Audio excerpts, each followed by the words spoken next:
Hi everybody, Stefan Molyneux from Freedom Main Radio. Hope you're doing well. So a number of alert listeners have sent me an article which they've asked for some thoughts on. The article is entitled, Marx Was Right, 5 Correct Predictions About Modern Capitalism, by a fellow named Sean McElwee, who I guess is proving to us once more that one of the last good free marketers to come out of Scotland went by the name of Adam Smith. So he writes, there's a lot of talk of Karl Marx in the air these days, from Rush Limbaugh accusing Pope Francis of promoting pure Marxism, to a Washington Times writer claiming that New York City Mayor Bill de Blasio is an unrepentant Marxist. But few people actually understand Marx's trenchant critique of capitalism. All right, so Danger Will Robinson Alert 101. He's using the word capitalism twice now, once in the title and once in the body, in the first paragraph. He has not defined what capitalism is. Kind of important. You know, if you're going to critique something, you should really define what it is. So I'll help you, though not him, by telling you that capitalism, of course, is a system of respect for property rights and the non-initiation of force. People think it's like trade or barter or money or finances or anything like that. No, it's whatever happens when you stop shooting people and stealing their stuff. That's really or threatening to shoot them and stealing their stuff. So capitalism is the private ownership of private property combined with the non-aggression principle, the non-initiation of force. So it's not just stuff that happens now where there are tall buildings and guys in suits with monocles. I mean, this is nonsense, right? Anyway, he goes on and says, most people are vaguely aware of the radical economist's prediction that capitalism would inevitably be replaced by communism, but they often misunderstand why he believed this to be true. And while Marx was wrong about some things, So, of course, Marx proclaimed that his system would create a paradise on earth, lead to increased wealth and the flourishing of the human spirit. Communism, when implemented, resulted in the deaths of hundreds of millions of people. That's a little bit wrong, I think, and it's important to understand why. He was also wrong about more minor things like his labor theory of value, that the real value in a factory was the laborers, not the capital investments and improvements made by the owner of the factory or the person who set up the business or whose family saved or whatever to create the machines or anything like that. So yeah, I mean, I would say that if I release a vaccine that is supposed to save hundreds of millions of lives and it in fact causes hundreds of millions of people to die in agony, say, well, you know, he got a few things wrong, you know, like that vaccine, but his theories were really interesting and positive and useful and good. I don't know. I mean, maybe I'm just over-afflicted with compassion for the endless victims of communism who were disassembled like a mechanoset in the hands of a 3-year-old by totalitarian states. Maybe I just have an excess of compassion for the victims of communism. But I think just saying he was wrong about some things, you know, like he didn't dot a few I's and cross a few T's, seems to kind of skate over the frozen bodies of Solzhenitsyn and his companions in the endless gulags of Soviet Union and in the millions, tens of millions who died in Chinese communism and those who died under Cambodia and those who are currently suffering in the remnants of communism all over the world. I think just to sort of brush over that shows the average level of humanity shown by a broken, frozen robot, which I would assume is in place of his heart. So he says, and while Marx was wrong about some things, keep moving, step over the bodies, his writings, many of which predate the American Civil War, accurately predicted several aspects of contemporary capitalism, from the Great Recession to the iPhone 5S in your pocket. Okay, so his argument is that Marxism is somehow opposed to, or the opposite of, contemporary capitalism. Well, that is a pretty testable hypothesis. And of course, you've been told, no doubt, particularly if you live in America, that we won the Cold War, we defeated communism, and so on. So we're going to have a quick sprint through the planks of the Communist Manifesto just to make sure that the contemporary economic system throughout the West, and particularly in the US, has nothing to do with it. So 1, abolition of private property and the application of all rent to public purpose. So you've got various zoning, school and property taxes. There's the Bureau of Land Management, and there's the 14th Amendment of the U.S. Constitution. Basically, if you live, say, attached to the ground, then you have to pay rent to the government in the form of property tax, or the government will take away your property. So everything is owned by the government. All land is owned by the government, and all property is owned by the government. You are suffered to live there if you pay them off in terms of property taxes. So the government is the rentier of everything. And of course, the US government, federal government, owns a third of America. So a pretty solid implementation of the first platform of the Communist Manifesto. But let's call it capitalism, because that way we can keep our propaganda going. Number two, this will shock you if you don't know it. What was the second platform of the Communist Manifesto? A heavy progressive or graduated income tax. Now, this one may have escaped your attention, but every April 15th, you are asked to grab your shoelaces while the IRS greases up its accountants and burrows into your innards to take out most of your spleen and half of your money. So the focus of the Communist Manifesto on creating a heavily graduated income tax has been achieved throughout the entire Western world, which has so amazingly, wonderfully defeated communism. So yeah, number two, absolutely achieved. Number three was abolition of all rights of inheritance. So there's a federal and a state estate tax was implemented in 1916, reformed probate laws and limited inheritance via arbitrary inheritance tax statutes. So the government, of course, you have no right of inheritance anymore. The government can arbitrarily take whatever they want from whatever inheritance you leave. So it's not that there's no inheritance possible anymore, but the government takes its cut. And the reason the government does that is if it taxed your inheritance at 100%, you'd simply spend it all before you died and they wouldn't get that cut. They let you leave some so they can take more, right? So number three has been pretty solidly implemented, third platform of the Communist Manifesto. 4, confiscation of the property of all immigrants and rebels. So these are government seizures, tax liens, and there's an Executive Order 11490, which gives private land to the Department of Urban Development. They can just seize your land to build highway. The imprisonment of, quote, terrorists and those who speak out or write against the government, which was the 1997 Crime or Terrorist Bill. IRS confiscation of property without due process, the seizure of property for the war on drugs without due process, and so on. So, yeah, you disagree, your property can be seized. Number 5 in the Communist Manifesto was centralization of credit in the hands of the state by means of a national bank with state capital and an exclusive monopoly. Well, of course, this is the Federal Reserve, a credit and debt system, nationally organized by the Federal Reserve Act of 1913. All local banks are members of the Fed system and are regulated by the Federal Deposit Insurance Corporation. So mostly implemented, Platform 5. Let's see if we can find one that hasn't been implemented at all. Number 6 in the Communist Manifesto, centralization of the means of communication and transportation in the hands of the state. Ooh, imagine.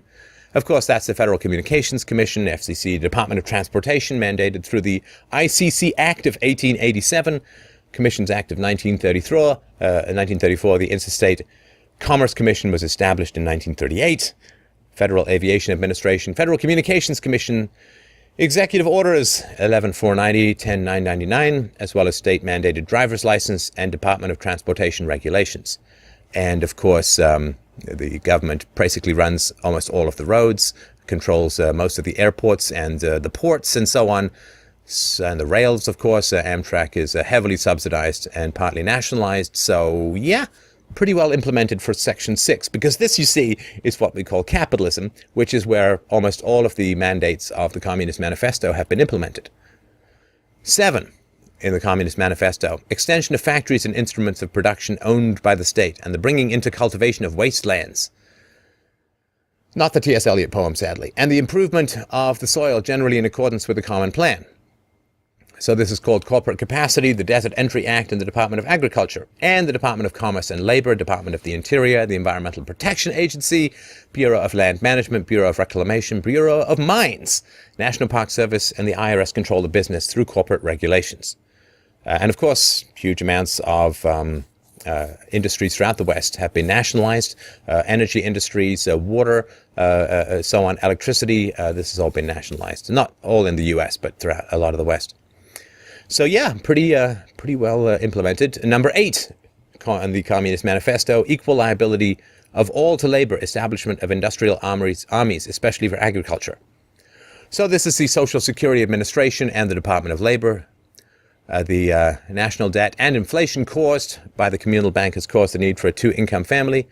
Women in the workplace since the 1920s.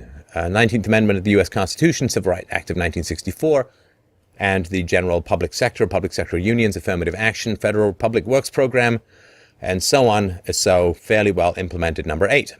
Number 9.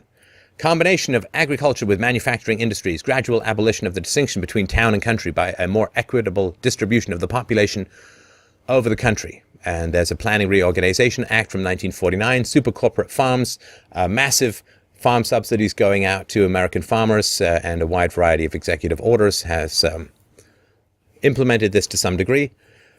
Number 10. Well, imagine, the Communist Manifesto called for free education for all children in government schools. Gosh, imagine. Imagine if we'd surrendered our children to the government for free. Gosh, we'd be complete communists.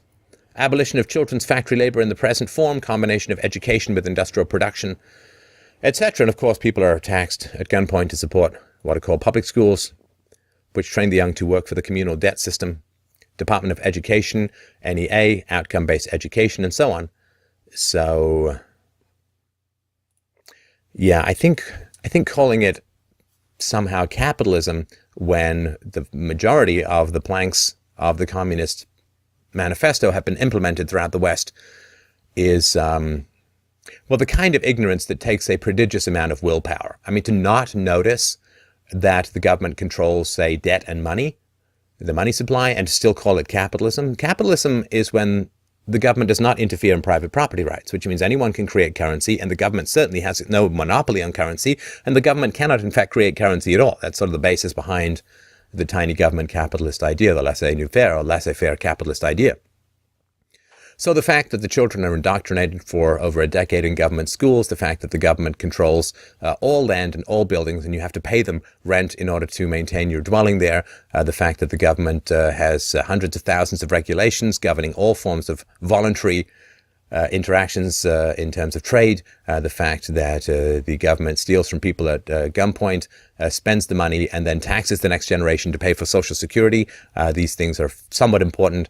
The fact that government manipulation of interest rates and the money supply has created a massive and mutant financial sector. The fact that the government manipulation of the money supply creates housing bubbles and tax bubbles, the crashes of which sometimes strip upwards of 40% of the nation's wealth, the fact that increasing government control of welfare, of transportation, of energy policies, you name it. The idea that this is somehow some flourishing, interference-free, coercive-free market capitalism requires a level of self-deception that borders on the psychotic, and in fact sails way past the sociopathic. So let's see what this deluded fellow has to say going forward. Here are 5 facts of life in 2014 that Marx's analysis of capitalism correctly predicted more than a century ago. 1. The Great Recession, capitalism's chaotic nature. The inherently chaotic, crisis-prone nature of capitalism was a key part of Marx's writings. Now, there are significant critiques of the Federal Reserve's role in creating booms and busts. One of those has been acknowledged as true by the Federal Reserve itself, which was, for instance, the boom of the 1920s followed by the 13-year Great Depression of the 1930s, which was instrumental in provoking a wee little conflict called the Second World War, resulting in the deaths of 40 million people and the surrender of all of Eastern Europe to totalitarian communism. Not unimportant in terms of what the Federal Reserve set into motion. Ben Bernanke has admitted this. And of course, the Federal Reserve is the complete opposite of capitalism. It is a government-controlled, fascistic monopoly on money and interest rates.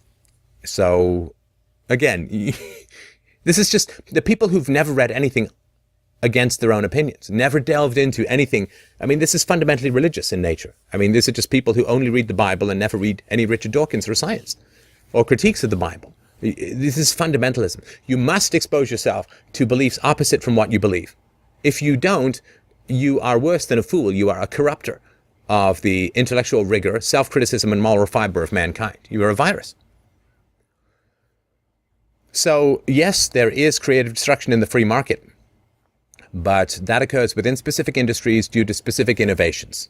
Someone might invent some cool new way of building cars, but that doesn't affect the economy as a whole. When you want to look what affects the economy as a whole, you look for government policy, because that's the only thing, it's the only agency which can coercively and directly affect everything that goes on in the market. When the government screws up money and interest rates, sending all the wrong signals to entrepreneurs, widely understood as a cause to the boom-bust cycle, it's nothing to do with the free market. It's the complete opposite of the free market.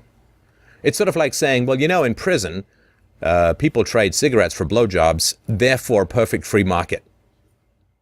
Well, the fact that they're in prison, almost always unjustly, as a result of state initiatives like the war on drugs, if you miss that, if you talk about the free markets in prisons and you don't mention that they're in prisons, I don't even know what to say to your level of unreality. I mean, all I can do is shout into your head and wait for the echo to come back, because that's all you're doing with the general thoughts of mankind. To go on, the man writes, Marx argued that the relentless drive for profits would lead companies to mechanize their workplaces, producing more and more goods while squeezing workers' wages until they could no longer purchase the goods they created. The mechanization of the workforce does proceed slowly and gradually and so on.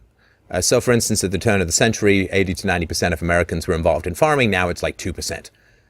And people left the farms because there was mechanization, because there were plows, there were combine harvesters, there was threshing machines, there was a wide variety of mechanization on the farm. And yay.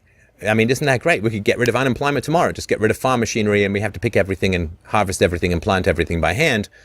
And we would all have a job, but we'd all pretty much starve to death. So it's not a drive for profits that fundamentally leads people to mechanize their workplaces. It is when the value of human capital diminishes relative to mechanization. In other words, if a McDonald's cash register worker costs $20 an hour, then you have a huge incentive to automate that process.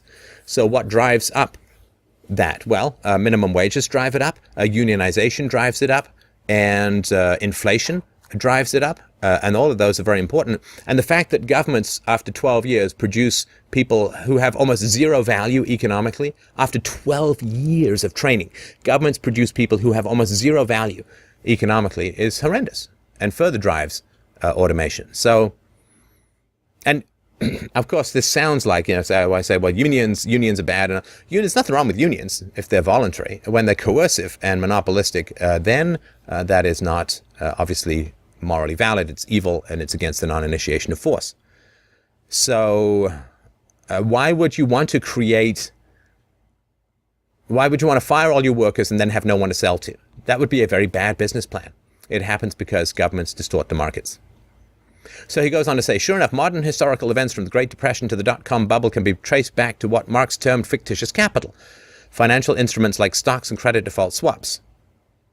So fictitious capital, would that be sort of like the Federal Reserve creating money out of nothing through a government-granted monopoly?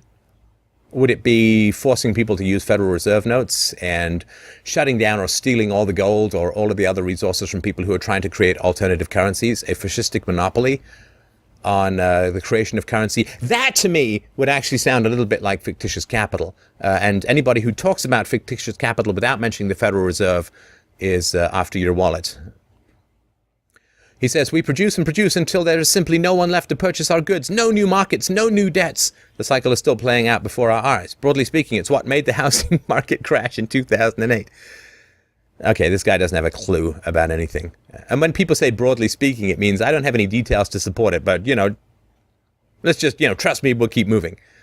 The housing market crash in 2008 was a wide variety of government programs that fundamentally drove it. Right, the massive printing of money, and the restraining of interest rates, keeping interest rates artificially low, forcing banks through the Community Reinvestment Act to provide loans to people who didn't qualify, to minorities, to low-income people, and so on. And then the sudden, anyway, I'll get into all of this, and I've done tons of shows on the housing crash. But the idea that it's somehow innate to capitalism to continually and wildly misallocate capital is insane. Decades of deepening inequality reduced incomes, which led more and more Americans to take on debt. When there were no subprime borrowers left to scheme, the whole facade fell apart, just as Marx knew it would. So if the taking on of debt is bad, then the government shouldn't have any national debt, right? If the government has national debt, that's a violation of private property, particularly the property rights and economic integrity and inviolability of the next generation. So this is, again, all nonsense. 2, the iPhone S, imaginary appetites. Marx warned that capitalism's tendency to concentrate high value on essentially arbitrary products would over time lead to what he called a contriving and ever-calculating subservience to inhuman, sophisticated, unnatural, and imaginary appetites. It's a harsh but accurate way of describing contemporary America, where we enjoy incredible luxury and yet are driven by a constant need for more and more stuff to buy. Consider the iPhone S you may own. Is it really that much better than the iPhone 5 you had last year or the iPhone 4S a year before that? Is it a real need or an invented one? It takes an extraordinary amount of arrogance to tell people that their needs are not valid. You know, I have a need to write this article and publish it on the web. You have a need for an iPhone 5. My need is valid. Your need is invalid.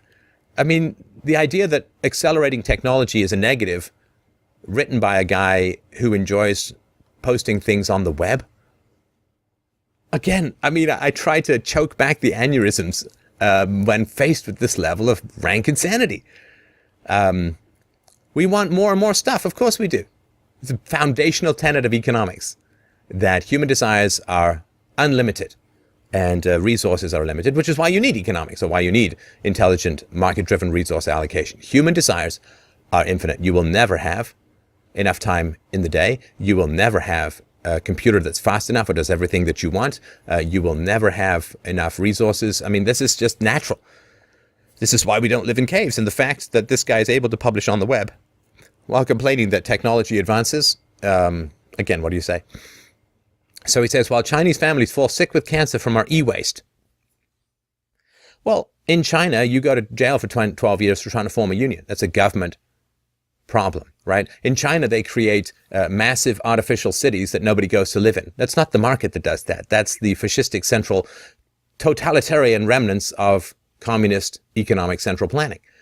So the Chinese and Indian markets in particular have some elements of the free market, but are still largely centrally controlled and centrally planned, in particular because governments control the money. And money, of course, is the water in which the market swims in. And if the whole market gets sick, you look at the water, of course, right? And if you think that there's a free market, the first place you look is to the money. If the government controls the money supply and the interest rates, you do not have a free market at all. Anyway, so mega corporations are creating entire advertising campaigns around the idea that we should destroy perfectly good products for no reason. So this is a joke, which is, well, there's a great new cell phone that's coming out, but my existing cell phone still works. And so this is a joke that people accidentally break their cell phone so they can justify upgrading to a new one. I mean, this is a joke. Maybe he doesn't understand that. Maybe he has the typical Scottish sense of humor. But anyway. The IMF, the globalization of capitalism. Marx's ideas about overproduction led him to predict what is now called globalization, the spread of capitalism across the planet in search of new markets. Quote, the need of a constantly expanding market for its products chases the bourgeoisie over the entire surface of the globe, he wrote. It must nestle everywhere, settle everywhere, establish connections everywhere. While this may seem like an obvious point now, Marx wrote these words in 1848 when globalization was over a century away. Oh, come on. God, read a tiny amount of history. Globalization was actually greater about 100 years ago than it is today. Because back then, the globalization of human beings was huge. I mean, imagine how easy it was to go from Poland to the United States in the 1870s. You could travel all throughout the world. You didn't need a passport. And as long as you weren't coughing up a lung when you stepped off the boat, you could just go live and work anywhere that you wanted. And the mobility of labor in the 19th century up until just before the First World War and through the First World War, the mobility of labor is astounding. Now the only people who don't need passports to get into another country are soldiers, and they force their way in through gunpoint at the expense of the local citizenry. So the idea that globalization is some new thing, and there are huge tariff walls that are up now that weren't there before, the amount of local regulations of business are huge barriers to entry to other businesses. There's less globalization now than there was 100 years ago. But again, this guy lives in cliches, not in reality, and so we shouldn't really expect much more. And he says, and he wasn't just right about what ended up happening in the late 20th century. He was right about why it happened, the relentless search for new markets and cheap labor. as well as the incessant demand for more natural resources, a beast that demand constant feeding. So it's weird because I think he views business as like a hyena or a jackal, just prowling around trying to eat up people and resources. I can't imagine this guy's ever had anything to do with an actual business. And the number of people who write about the economy and economics who've never actually run a business, I mean, it's almost as absurd as putting someone in charge of an economy who's never actually run a business. Obama. But I actually did run a business. I got my first job when I was 10. I've ran a business for about 15 years of a variety of businesses. You can't just go around and set up shop. There has to be local consumer demand for what it is that you're selling, right? Business is not a push environment. It is a pull environment. So, I mean, according to Say's law, which is that supply creates its own demand, like you didn't know you wanted a cell phone until a cell phone existed. There's some aspect of that, but that's only in the R&D phase, the research and development. You actually have to have local demand for whatever good or services you're providing. So, a better way, the relentless search for new markets and cheap labor. What that means is the relentless search to satisfy consumer demand around the world. Because that's what businesses do. They satisfy consumer demand. You know, want food? Hey, here's some food. Let's set up a grocery store. Would you like a house? Okay, let's build some houses. Sewage? Useful, helpful. Medicine? Yes, useful, helpful. Electronics? Yes, useful, helpful. So, the relentless search to satisfy voluntary customer demand is the reality of how business operates in a free market. And the degree to which there is still remnants of the free market around the world, that's where it operates. But the idea that the businesses just plow in and destroy things and so, I mean, again, this is just insane. 4, Walmart, monopoly. The classical theory of economics assumed that competition was natural and therefore self-sustaining. I don't know what that means. Marx, however, argued that market power would actually be centralized in large monopoly firms as businesses increasingly preyed upon each other. Oh yeah, so this is the idea that, dog eat dog capitalism, businesses preying on each other. No, businesses compete with each other. Look, I've seen lots of races on the Olympics. I've never seen the winner eat the losers, right? All they do is they run a little faster. They get across that finish line quicker, and that's part of the fun of the competition. They don't, would you say that gymnasts prey on each other for medals? I mean, it's nonsense. They don't prey on each other. They compete to win, and that's what businesses do.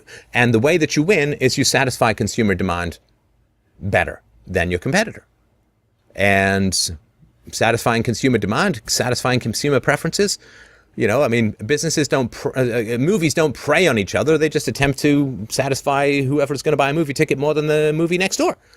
But this metaphor that people use like it's somehow win-lose, I mean, it's silly, right? I mean, we all compete with each other. I mean, I'm reading this guy's article rather than reading someone else's article, so he has a monopoly of my attention on his article. Does that mean that I've somehow murdered his competitors or preyed upon? No, it's just nonsense. Anyway.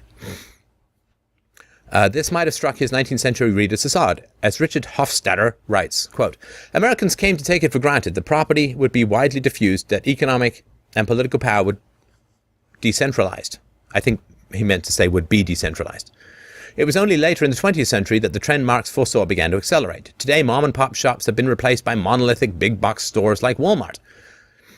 Mom and pop shops, that's just nah. Look, small businesses are important for economic growth. They innovate, they create, but they're very unstable. They come and they go, which results in a huge destruction of human capital, right? You learn some specific business by working there for 2 years, and it goes out of business. You got to retrain for something else.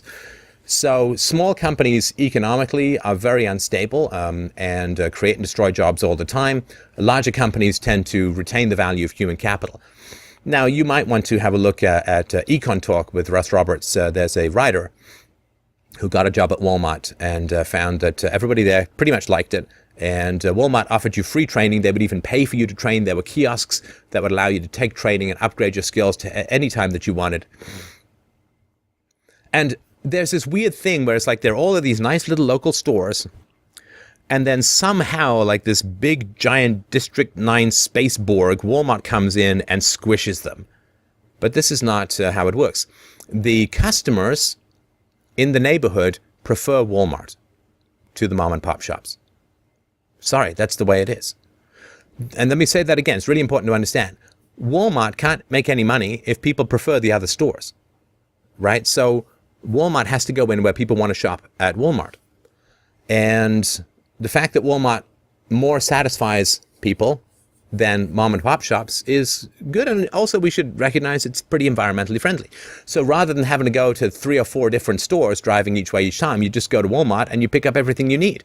Rather than having to do price comparisons on the smaller stores, Walmart is incredibly aggressive on price. So you save all that time from having to go shop around, look online, compare store prices and so on. You go to Walmart, it's just cheaper. So it's environmentally friendly and it saves people a lot of time to go to Walmart. Walmart is so hard on their negotiations, they've been credited with reducing inflation by upwards of a full percentage point in the entire US economy. So it saves people a lot of time, energy, and resources to go to Walmart. They prefer it to the mom and pop shops. So you may get upset with people's choices, but you can't blame manifestations of people's choices you can't blame that manifestation. I mean, you may not like Justin Bieber's music, but a lot of people do. To damn Justin Bieber and his prevalence is to damn everyone who has those choices. He's just a manifestation. It's like saying this statue is beautiful, but its shadow is ugly. I mean, it doesn't make any sense. These are just choices that people make. Small community banks have been replaced by global banks like JP Morgan Chase. Well, of course they have. Because when you're a big bank, you can give a lot of money to a political candidate and you can get $700 billion in bailouts. Small banks can't. I mean, obviously, the massive amount of too big to fail and massive amounts of subsidies that go to giant financial institutions has resulted in massive mergers of those financial institutions so that they are deemed now too big to fail and can be guaranteed or virtually guaranteed bailouts should they run into trouble.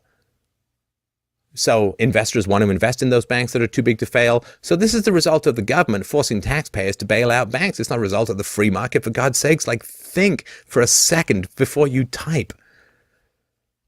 Small farmers have been replaced by the likes of Archer Daniels Midland. Of course, because the vast majority of government subsidies for farms go to the larger corporations.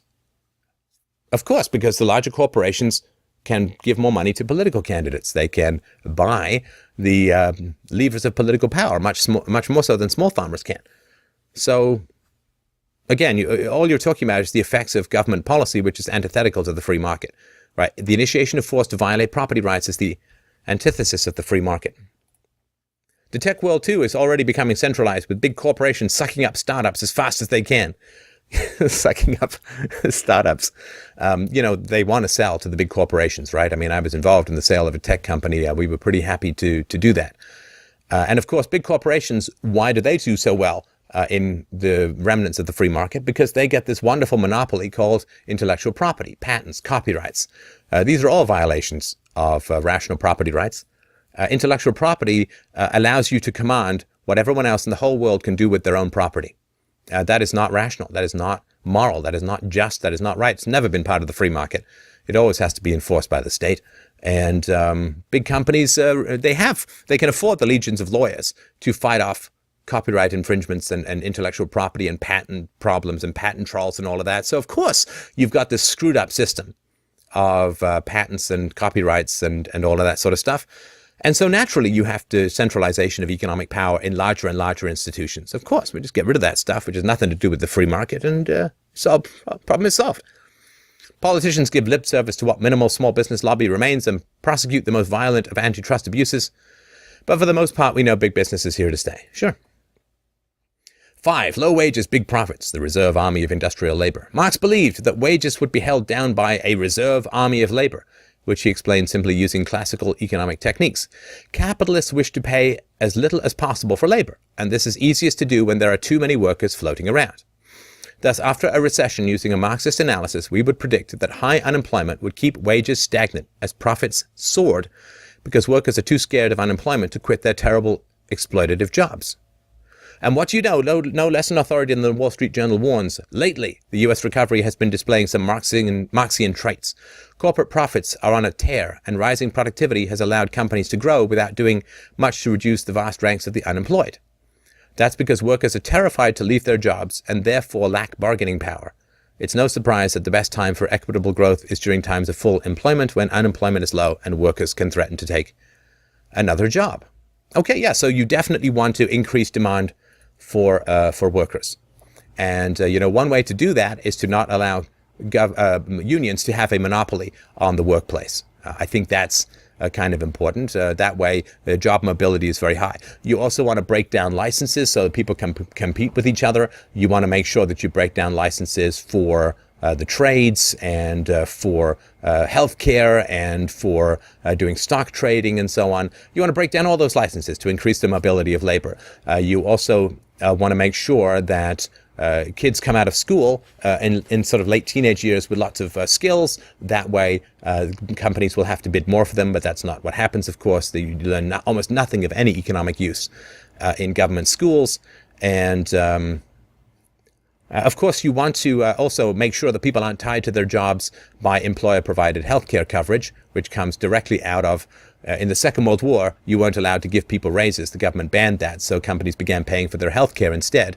And then that became a tax deduction, which then stuck there. The government should know, the employers should no more pay for your healthcare than they pay for your car insurance. But this is just something that the government has enforced and maintained and so on. And this is another reason why people don't want to change jobs. And of course, the money that is taken out of circulation to pay for unemployment insurance would otherwise be left in the hands of companies who would be expanding and growing and would be competing for workers. And so this reserve army of the unemployed is twofold, right? You take money from businesses to pay for unemployment insurance, and then there are lots of people looking for work and there's less money to hire them. That brings things down. If you raise the costs of labor, then you are going to reduce the demand for workers. So when you add on social security taxes and tariffs, and you add on various employment statutes in France, it's virtually impossible to fire people. And then what happens is you make it very expensive to fire people. You make it very expensive to fire people, and therefore there's lower demand for labor. This increases automation artificially, and then you get this reserve army. But it's nothing to do with the free market. In the free market, if there's an excess of labor, the price of labor will go down, or more people will choose to be entrepreneurs, right? Because if you can't get a job for much, then, and there's an excess of people looking for work, then become an employer. Start your dream job, start your own business, and hire people. But that's not really allowed in the modern economy because of the government. In conclusion, Marx was wrong about many things. Most of his writing focuses on a critique of capitalism rather than a proposal of what to replace it with, which left it open to misinterpretation by madmen like Stalin in the 20th century. Yes, Hitler just misinterpreted some things. But his work still shapes our world in positive ways as well. Well, when he argued for a progressive income tax in the Communist Manifesto, no country had one. Now, there is scarcely a country without a progressive income tax. And it's one small way that the US tries to fight income inequality. I don't think that the income tax in the United States is a small way to fight income inequality, and the reality is it does not fight income inequality. Since the 1960s, really since the 1930s under FDR's New Deal, but under Lyndon Johnson's Great Society programs of the 1960s, the US government has had as its explicit goal the reduction of income inequality, and income inequality has risen because force achieves the opposite of what you claim it is supposed to do. Marx's moral critique of capitalism and his keen insights into its inner workings and historical context are still worth paying attention to. As Robert L. Heinbroner writes, we turn to Marx, therefore, not because he is infallible, but because he is inescapable. Today, in a world of both unheard-of wealth and abject poverty, where the richest 85 people have more wealth than the poorest 3 billion, the famous cry, workers of the world, unite, you have nothing to lose but your chains, has yet to lose its potency. Well, the reality, of course, is that governments are larger and more powerful than they've ever been at the expense of the free market. So the fact that you have enormous political power combining with state-created and protected corporatism, corporations are not a product of the free market, but of the government-controlled and rich, bribed legal system.